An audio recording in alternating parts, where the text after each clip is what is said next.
तो 2016 के चुनाव में भी 36 सीटें थी और 36 में 8 जगह पर समाजवादी पार्टी निर्विरोध जिता ली थी और चुनाव के बाद उसका टोटल रिजल्ट 31 था, 31।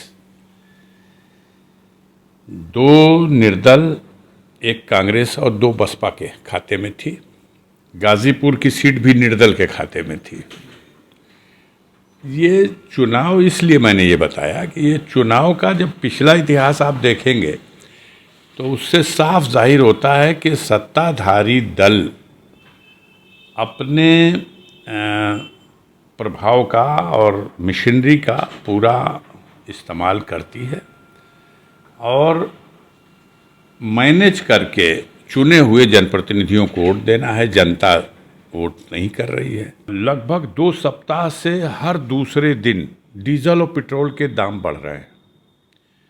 जो सीएनजी गैस है उसके दाम 2 गुने से भी ज़्यादा हो गए। रसोई गैस के दाम बढ़ा दिए गए। ज़रूरत की ज़िंदगी के ज़रूरत की सारी चीज़ें, रोज़मर्रा में इस्तेमाल होने वाली सारी चीज़ें 2 गुना रेट हो गया। लोहे का, सरिये का, बालू का, सीमेंट का, खाने पीने की चीज़ों का, दवा का। तो जनता फिर बहुत परेशानी महसूस कर रही है और आप देख रहे हैं कि हमारा पड़ोसी श्रीलंका आज किस स्थिति में है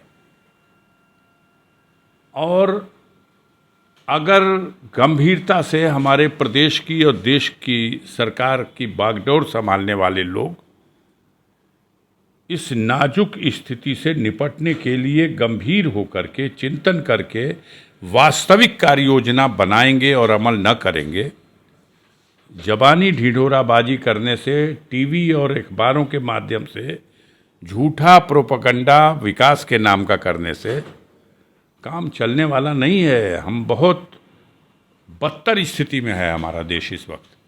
आर्थिक बदहाली के कगार पे हम खड़े हैं।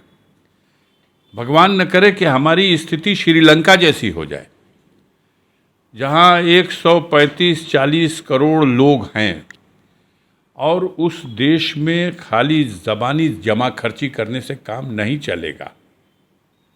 क्यों नहीं पेट्रोल को अब से भी जीएसटी के दायरे में लाते? क्यों नहीं लाते? आप कह रहे हैं अंतर्राष्ट्रीय बाजार में मूल्य बढ़ रहा। यही मूल्य क्या बांग्लादेश में नहीं बढ़ रहा?